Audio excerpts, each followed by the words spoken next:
안녕하세요. BSG 머티리얼즈의 정인범 대표입니다. 오늘은 제가 여러분께 첨단 분말 소재의 현황에 대해서 소개할까 합니다. 대부분의 기능 소재들이 첨단화할수록 분말 형상을 띠는 것이 많습니다. 따라서 이런 분말 소재의 그 첨단 기술을 이해하는 것이 기능 소재를 이해하는 데 필수라고 생각할 수 있겠습니다.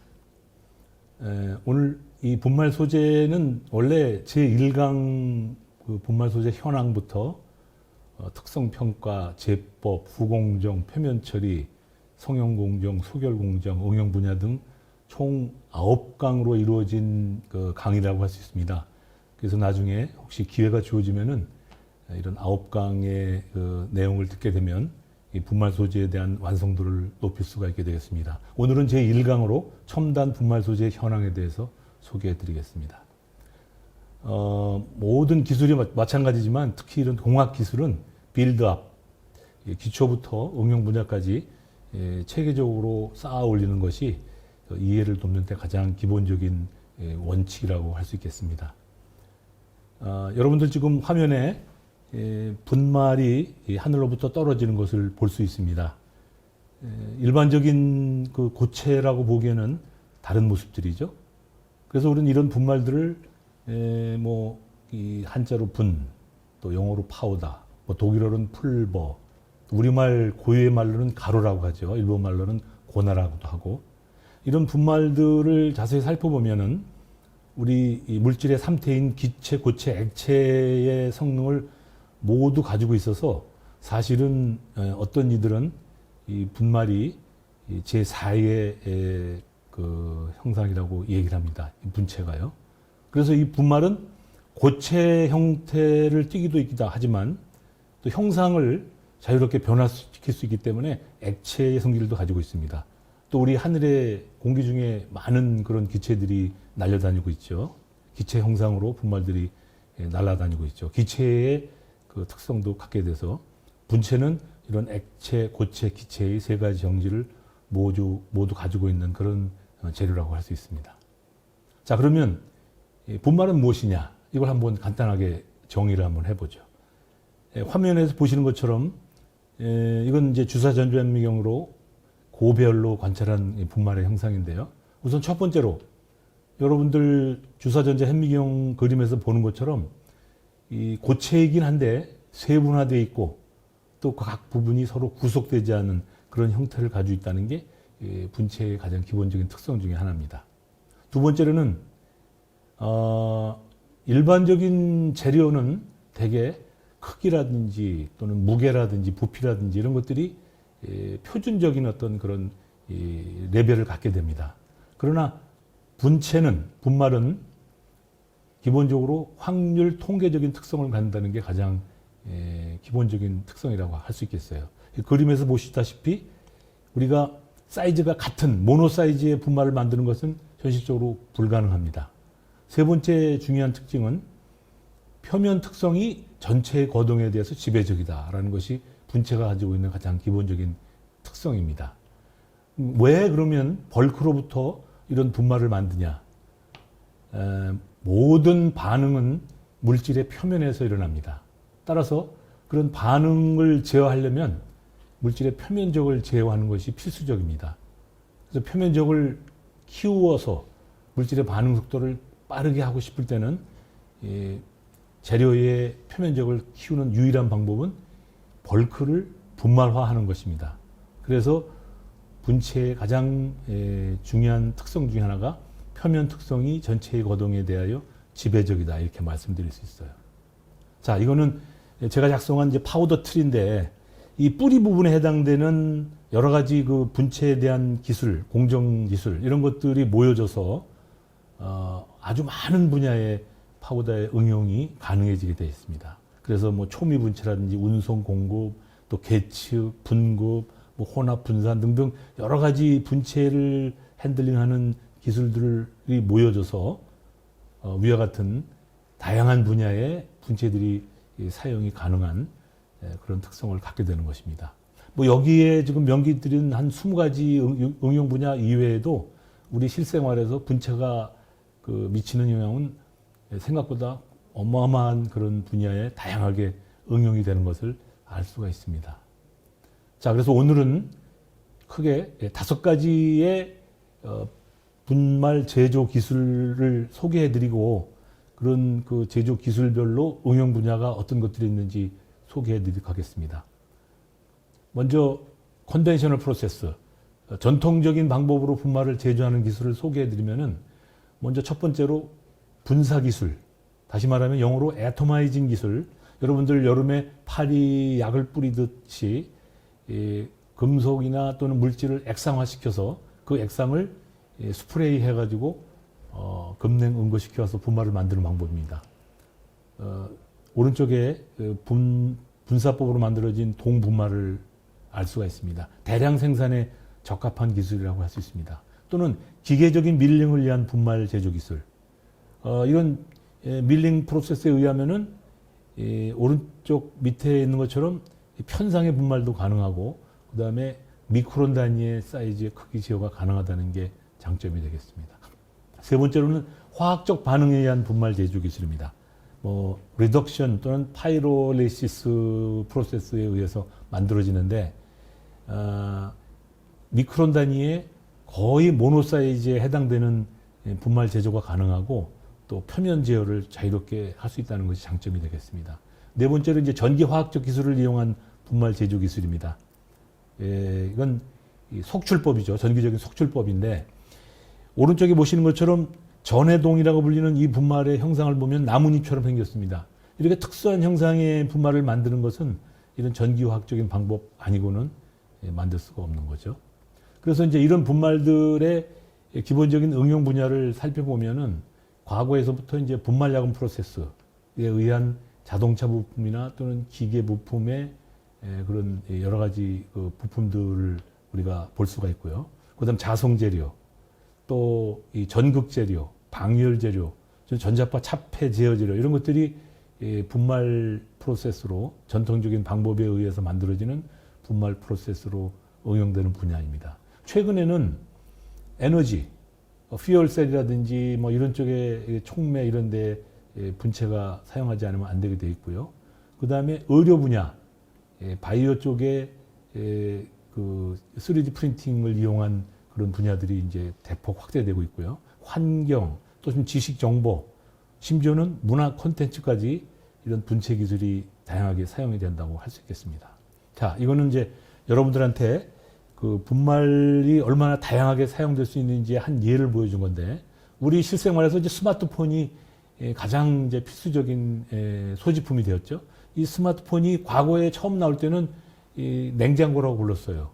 근데 이것이 지금 얇아지고 그다음에 작아져서 지금은 이제 포켓 속에 넣어둬도 이제 손색이 없는 그런 소지품이 되었는데, 이렇게 경박 단소화되는 데는 이 금속 분말의 공헌이 엄청나게 큽니다.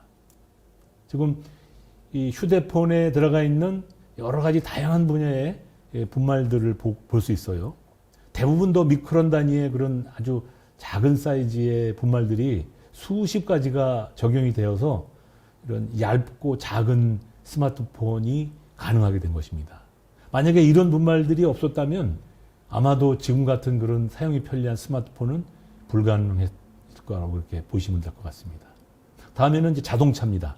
자동차에도 생각보다 상당히 많은 분야의 소결 부품, 다시 말하면 금속 분말을 응용한 부품들이 사용되고 있습니다. 요즘에는 점점 더 그 응용 범위가 커져서 대략 자동차 한 대에 한 40kg에서 50kg 정도의 이 금속 분말을 활용한 부품들이 사용되고 있습니다. 특히 엔진이나 트랜스미션 이런 쪽에 들어가는 부품들은 이런 분말을 이용한 분말 야금 프로세스가 아니고는 해결될 수 없는 이제 그런 부품들이 되겠습니다. 자, 그러면 이제 이런 애토마이징 프로세스가 더 그 개선이 되어 가지고 혁신 프로세스가 어떤 분야를 지향하고 있는지 간단히 소개해 드리겠습니다. 먼저 이런 그 애토마이징 프로세스의 그 혁신의 방향은 크게 세 가지로 말씀드릴 수가 있어요. 하이 일드, 그러니까 분말 사용 가능한 분말의 효율을 어떻게 높일 거냐. 파인 사이즈, 얼마나 작은 사이즈를 만들 거냐. 또는 그 순도를 얼마나 높일 거냐, 이런 세 가지 큰 방향인데, 우선 첫 번째로 그 하이 템퍼리처. 보통은 이 분말화 애토마이징에 의해서 분말을 하려면은 일단 용융을 해야겠죠. 그래서 그 온도가 높은 그런 소재들은 불가능했는데, 이제 그런 그 용융 프로세스 혁신에 의해 가지고 아주 고온에서도 다성분계 복합 분말을 만드는 기술이 개발됐어요. 또 하이 프레저. 보통 이제 고압의 물 분사에 의해 가지고 통상적으로는 그 구현이 어려웠던 그런 3미크론 이하의 아주 미분의 분말을 애토마이징 프로세스로 만드는 것이 가능해졌습니다. 다음 이제 고진공. 그래서 산화도라든지 고청정 시스템을 실현할 수 있었고요. 그 다음에 이런 애토마이징 프로세스를 혁신하기 위해 가지고 요즘에 이제 컴퓨터가 발달해 가지고 시뮬레이션 프로세스에 의해 가지고 실험을 작게 하고도 아주 다양한 그런 기술을 확보할 수 있게 되었습니다. 먼저 하이 템퍼리처 쪽 보면은 지금 보시는 것처럼 지금 니켈계 슈퍼알로이, 저거는 니켈 베이스에 약 한 8가지 정도의 합금 원소가 들어가야만 고온에서 이 항공기 재료 같은 데에 사용할 수가 있습니다. 근데 이거는 이 고온에서 용융을 해서 애토마이징 프로세스로 분말을 만들지 않으면은 만들 수가 없는 프로세스예요. 그래서 이것이 이제 혁신적인 애토마이징 프로세스의 한 예가 되겠고요. 그 다음에 또 같은 값이면 어떻게 애토마이징에 의해 가지고 미분 분말을 효율을 높일 것이냐 하는 측면에서 슈퍼소닉 애토마이제이션 그런 프로세스 및 애토마이저가 개발이 됐어요. 그 다음이 또 역시 애토마이저의 통상적인 그런 그 상식을 뒤엎는 그런 시메트리가 아닌 그런 애토마이저가 개발돼서 같은 소재에서도 분말의 그 수율이나 크기가 굉장히 미세해지고 높아지는 그런 방법이 개발됐습니다. 지금 그 가스 애토마이징 프로세스로 응용이 가능해진 전형적인 예가 타이타늄계 합금 분말입니다. 타이타늄은 여러분 알다시피 이 공기 중에 산소하고 반응이 격렬하다든지 여러 가지 이유 때문에 쉽게 애토마이징에 의해 가지고 분말을 만들 수가 없었는데, 최근에는 이제 EIGA 인덕션 프로세스 또는 스컬 멜트 프로세스라든지 또는 플라즈마 방법 뭐 이런 것들에 의해 가지고 이제 응용이 가능한 타이타늄 합금 분말들이 비교적 손쉽게 만들어짐으로 인해 가지고 타이타늄계 부품의 용도가 이제 늘어나고 있습니다. 그다음 애토마이징 프로세스가 이제 가스 애토마이징하고 워터 애토마이제이션 두 가지가 있는데, 이 두 가지를 접목한 하이브리드 타입의 애토마이저가 개발이 돼서 두 가지의 장점을 다 살릴 수 있는, 다시 말하면 그 표에 나와 있는 것처럼 수분사나 가스 분사로서는 얻을 수 없는 미분이면서 형상의 구형인 그런 분말이 가능해지게 되었습니다.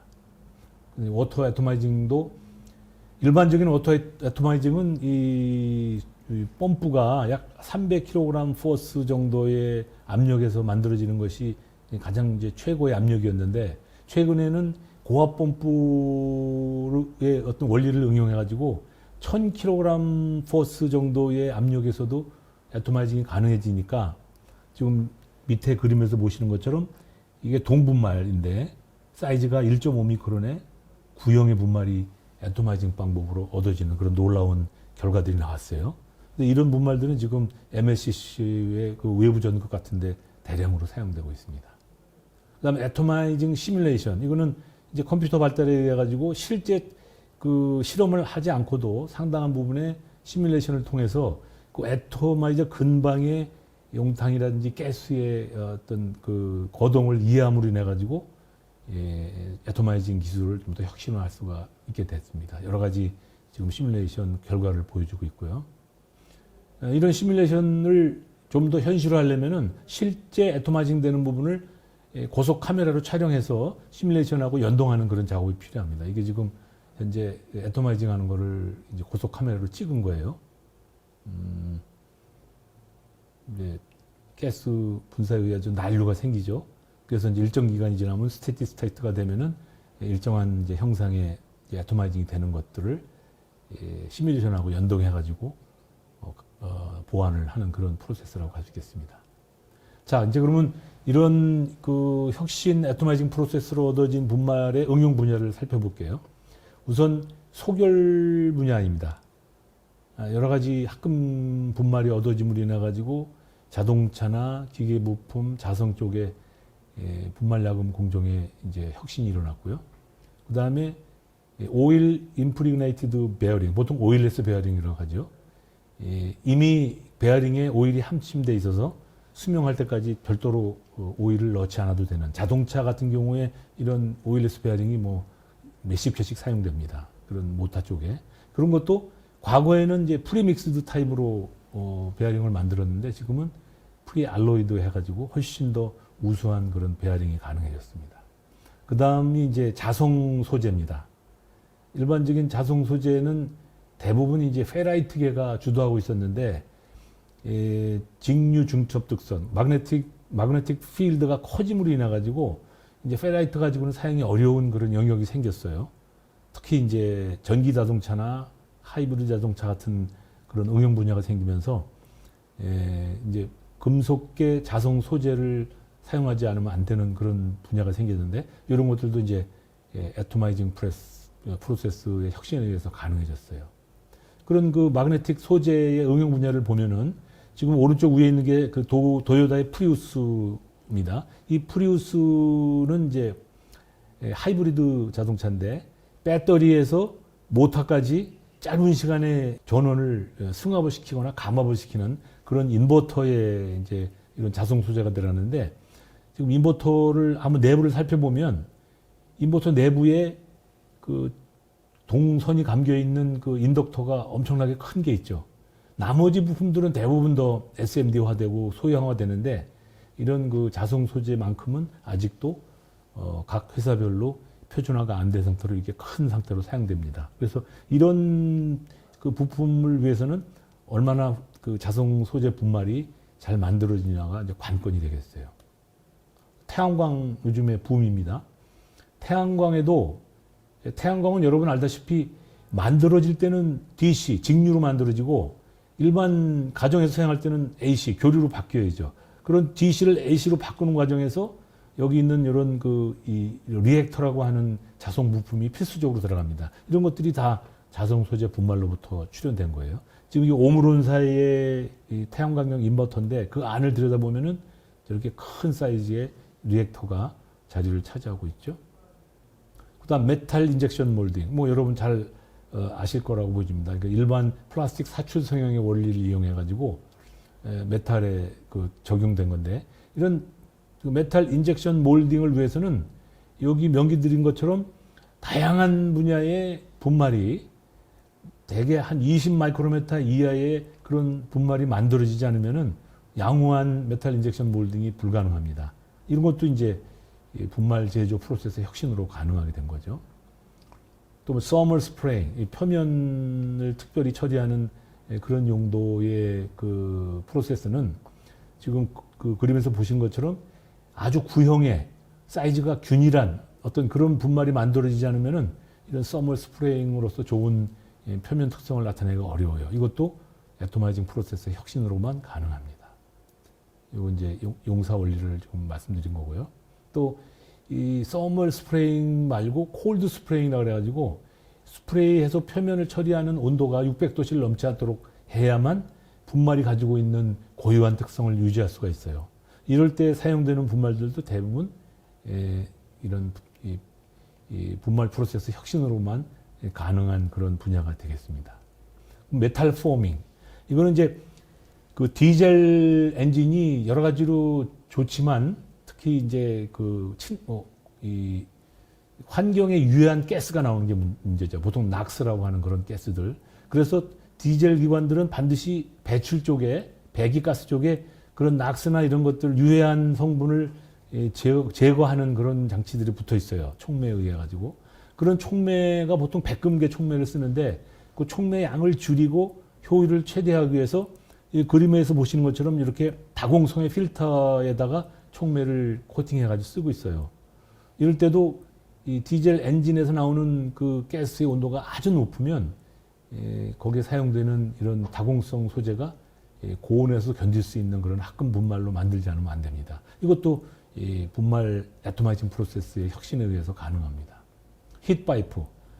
여러분이 사용하시는 휴대폰이나 노트북에 보면요, 이 온도가 과열되는 걸 방지하기 위한 이런 히트파이프가 심어져 있어요. 그래서 그 안에, 히트파이프 안에는 동분말이 들어가서 히트파이프 성능을 개선하는 그런 용도로도 쓰이고 있습니다. 브레이징. 보통 이제 브레이징은 은계 브레이징이 전통적인 방법인데, 니켈, 크롬, 인계의 그런 은이 안 들어가 있는 값이 싼 그런 브레이징 소재도 애토마이징 프로세스 혁신에 의해서 가능해졌어요. 그 다음에 열전 소재. 열을 가해서 온도를 낮추거나 또는 온도의 변화에 의해서 전기가 생기고 하는 그런 열전 소재도 여기 있는 이런 비스무스 계통의 그런 합금들이 통상적인 방법으로는 만들기가 어렵습니다. 이것도 분말 프로세스를 가지고 만든 다음에 소결법으로 이제 그 열전 소자를 만드는 것이 가능해졌다고 할 수 있어요. 그다음에 CIG 타겟, 또 3D 프린팅. 이거는 이제 그 일반적인 잉크젯 원리를 이용해서 이제 분말을 가지고 부품을 만드는 건데, 이것도 역시 아주 특성이 까다로운 금속 분말을 제조해야만 그런 잉크젯 3D 프린팅의 원리를 응용할 수 있어서 3D 프린팅이 앞으로 응용화 되려면은 분말의 그 혁신이 가장 이제 필수적이라고 할 수 있습니다. 아주 고난도의 부품들이 이미 응용이 되고 있어요. 또 바이오 쪽에 인공뼈들도 대부분 전형적인 소량 다품종에 해당되는 분야인데, 이것이야말로 앞으로 향후에 3D 프린팅의 어마어마한 시장이 될 것으로 보여지고 있고, 인체에 무해한 그런 합금들, 이런 합금들을 어떻게 분말화 해가지고 3D 프린팅으로 연결할 것이냐가 관건이 되겠어요. 그러니까 다음에는 이 베이퍼 프로세스를 한번 살펴볼게요. 먼저 스프레이 파이로리시스 메소드는 일단 이 금속이나 그 무기 소재를 이 솔루션으로 만든 다음에 그걸 스프레이하고 그다음에 열 처리를 통해 가지고 우리가 원하는 그런 분말을 만드는 건데요. 여기 나와 있는 것처럼 그 뭐 실버나 실버 팔라듐계 이런 분말들을 우리가 원하는 특성을 제어할 정도의 나노 사이즈로 가는 데 있어서 굉장히 유력한 그런 프로세스가 되고요. 또 간혹 가다가는 세라믹하고 메탈의 복합 분말을 만드는 거, 이거 굉장히 어렵습니다. 이런 것들이 이제 스프레이 프로세스로 해가지고 굉장히 아주 까다로운, 그리고 특성 제어가 우수한 그런 복합 분말들이 만들어졌어요.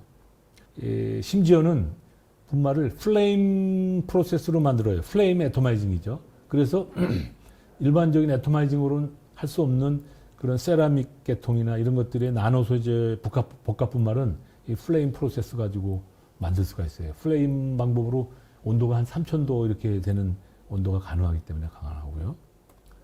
그 다음에 이제 플라즈마. 뭐 여러분 아시다시피 플라즈마는 그 가장 높은 곳의 온도가 10,000도가 넘어간다고 그래요. 이런 높은 온도 그 부분에 소재를 투입을 해서 그 소재를 순간적으로 기화시키고, 그 기화된 놈을 냉각존에서 급냉을 시켜가지고 나노 분말을 얻는 그런 프로세스예요. 이제 혁신적인 프로세스로 앞으로 각광을 받을 거라고 이제 보여집니다. 뭐 2차 전지 음극 소재라든지 이런 쪽에 이제 이미 상용이 검토되고 있어요. 다음 CVD 프로세스로서 카본 마이크로 코일 프로세스입니다. 이 전자현미용 사진에 보면은 카본인데 마치 이렇게 이 스프링처럼 말려 있는 걸 볼 수 있죠. 이런 형상의 카본을 만들면 특히 기가헤르츠 대역의 전자파 차폐 또는 제어를 하는데 굉장히 효과가 있다고 그래요. 이런 것들이 다 이런 CVD 프로세스로 만들고 있어요. 지금 그 카본 마이크로 코일 만드는 거를 도식적으로 보여주고 있는데요. 한번 동영상 보실까요? 이 니켈 촉매가 있어요. 거기에 아세틸렌 가스를 씌워주면 이제 카본이 자라기 시작합니다. 그래서 성장을 하다가 서로 마주치면 이제 코일 형태로 꼬이게 되죠. 그래가지고 지속적으로 성장을 해서 최종적으로는 이제 이런 코일 형태 카본 소재가 만들어지게 됩니다. 그럼 이런 것들은 어디에 쓰이냐? 아까 말씀드린 전자파 흡수 또는 사람의 인체 그 피부 밑을 보면은 그 촉각 센싱을 하는 게 마치 그런 코일처럼 돼 있다고 해요. 그래서 이제 촉각 센서의 원료로 쓰이고요. 펄스드 와이어 방법은 순도가 아주 좋은 그런 걸 만들기 위해서 와이어 형태의 제품을 피딩해가지고 정기적인 펄스 파워로 나노 사이즈 분말을 만드는 프로세스라고 할 수 있습니다. 자, 다음에는 이제 액상, 리퀴드 페이스 프로세스를 소개해 드릴게요. 먼저 화학적인 환원 프로세스입니다. 그래서 환원에 의해서 속출을 하는 프로세스가 있고 졸겔법, 폴리얼법, 하이드로소멀법이 있어요. 그래서 화학적인 방법으로 만드는 분말들은 생각보다 모노 사이즈에 가까운 그런 그 사이즈 분말을 미크론 단위로 제어하는 게 가능해요. 지금 밑에 은 분말하고 니켈 분말을 보여주고 있는데요. 되게 그 화학적인 환원법은 레이어드 그로스 또는 아일랜드 온 레이어 그로스, 아일랜드 그로스, 이런 등등 그 그로스 메커니즘이 좀 달라요. 그런 거를 잘 제어하면은 놀랄만한 그런 분말들이 얻어집니다. 캐핑 에이전트를 이용한 방법도 있는데요. 자, 우선 첫째로 속출법에 의한 거는 지금 이게 은분말인데요. 0.5미크론, 1미크론, 1.5미크론 이렇게 아주 좁은 범위의 분말을 균일한 크기로 만들 수 있어요. 또 표면도 우리가 원하는 형상으로 제어가 가능해요. 그 다음 폴리얼 프로세스를 이용하면은 같은 은분말을 가지고도 구형 분말도 만들 수 있고 큐빅 형태도 만들 수 있고 플레이트, 와이어 이런 식으로 다 형상을 아주 정밀하게 제어가 가능합니다. 그 다음에 또 이 플레이팅 프로세스는 예를 들어서 금분말을 사용하고 싶은데 너무 비싸잖아요. 그래서 일단 표면에 금의 성질을 이용한 그 방법을 강구하기 위해서 표면만 금을 만드는 거예요. 그래서 지금 이제 요거는 안에는 니켈 분말이고 그 다음에 은을 약간 입히고 마지막에 골드를 입혀서 궁극적으로는 금의 성질을 유지하면서 금의 양을 최소화하는 그런 이제 플레이팅 프로세스도 개발되어 있어요. 그래서 이 플레이팅 프로세스에 의한 것은 생각보다 상당히 응용 분야가 넓습니다. 그래서 편석을 방지한다든지 또는 귀금속의 양을 최소화하기 위한 그런 프로세스로 잘 쓰이고 있어요. 자, 이 컨덕티브 페이스트 이거 아주 그 특성이 까다로운 그런 이 분말이 만들어지지 않으면은 이런 인쇄법을 활용한 페이스트를 만드는 게 불가능하죠. 그래서 이 컨덕티브 페이스트가 응용되는 분야를 휴대폰 쪽에 봤는데요. 생각보다 상당히 다양하게 이런 컨덕티브 페이스트에 의해서 스마트폰의 응용이 활성화됐다고 볼 수 있어요. 또 프린티드 일렉트로닉스 대부분의 그 회로를 인쇄법으로 이제 할 경우에 과거에는 인쇄 선폭이 수십 미크론 폭이었거든요. 근데 최근에는 이 리퀴드 페이스 프로세스에 의한 분말이 개발됨으로 인해 가지고 선폭이 1.5 마이크로미터, 심지어는 0.5 마이크로미터의 미세 선폭까지 가능한 그런 기술이 개발됐어요. 그게 개발되면은 상당히 많은 분야가 인쇄 전자 프로세스로 이 전자 분야의 소재가 혁신이 일어날 수가 있어요. 그 다음에 에너지 쪽에 이 팔라듐이나 금 또는 팔라듐 백금 이런 것들 합금 분말들이 이 나노 사이즈로 또 형상을 우리가 제어할 수 있으면 전지 쪽이라든지 이런 쪽에 촉매라든지 이런 쪽에 상당히 그 획기적인 그런 특성의 제어를 할 수 있다는 것이 알려지고 있어요. 지금 이제 양산화를 위한 검토들이 진행되고 있습니다. 열전달 소재. 그 다음에 이제 고상법, 마지막으로 고상법 알려드리면 먼저 이 고상법에 의한 거는 대개 일반적인 앞에 얘기한 그런 애토마이징이나 화학적인 방법이나 베이퍼 프로세스로 만들기 어려운 금속관 화합물, 탄화물, 질화물 이런 것들을 만드는데 적합할 수 있어요. 그래서 이게 SHS라 가지고 셀프 프로파게이팅 프로세스 이거는 이 고압 용기에다가 원료들을 집어넣고 스파크로 불만 한번 튀겨주면 거기서 생기는 이 발열에 의해 가지고 순간적으로 BN이나 ALN 이런 분말들을 만들 수 있는 그런 프로세스가 될 수 있고요. 그 다음에 미케니컬 프로세스로 미케니컬 얼로잉을 통해 가지고 합금화뿐만 아니라 이제 형상을 제어하는 그런 프로세스가 가능하고요. 이런 것들이 이제 EMC나 EMI에 응용이 되려면 대개 EMI, EMC 쪽은 필름이나 시트 형상이 많거든요. 이런 데 사용되는 원료는 필름에 적합하도록 이 분말들을 다 플레이크 형태로 얇은 형태로 만들지 않으면 안 돼요. 그런 것도 다 사실은 이제 솔리드 페이스 프로세스라고 할 수 있고요. 서멀 트랜스포도 마찬가지 원리라고 할 수 있고. 그래서 이제 이 전반적인 그런 그 혁신적인 분말의 미래를 살펴보면은 우선 이 실험실적으로 아카데믹하게 형상을 제어하는 그런 기술이 개발됐습니다. 모포로지컬 컨트롤이죠. 여러 가지 형상을 자유롭게 제어할 수가 있습니다. 또는 단일 금속이 아니라 알로이나 하이브리드 또는 나노 스트럭처를 갖는 분말들을 이제 그 자유롭게 컨트롤할 수 있어야 됩니다. 그 남은 과제는 이렇게 얻어지는 그런 첨단 기술을 가지고 어떻게 라지 스케일로 만들어내느냐. 이 상업화, 경제성의 문제라고 할 수 있죠. 그 다음에 그런 상업화 관점에다가 더해서 응용 분야의 기술자들이 그렇게 만들어지는 첨단 소재를 어떻게 이 촉매라든지 디바이스에 응용할 수 있을 것이냐. 이런 것이 마지막 남은 과제라고 할 수 있습니다. 마지막 제가 좋아하는 시 한 편 소개하면서 이 강의를 마치도록 할게요. 미국의 저명한 시인 로버트 프로스트의 가지 않은 길입니다.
네. 오늘 이 강의를 들으시는 분들이 대부분 엔지니어죠. 우리 엔지니어들의 숙명은 남들이 간 길을 카피하는 게 아니고 가지 않은 길을 가서 새로운 것을 찾아내는 것이 우리의 책무입니다. 여러분 인생도 안전하고 그리고 편한 길을 갈 것인가 또는 누구도 가지 않은 새로운 길을 개척해 볼 것이냐. 어느 길을 갈 수 있습니까, 여러분? 어느 길이 한 번뿐이 없는 우리의 인생을 또 참되고 가슴 설레게 할까요?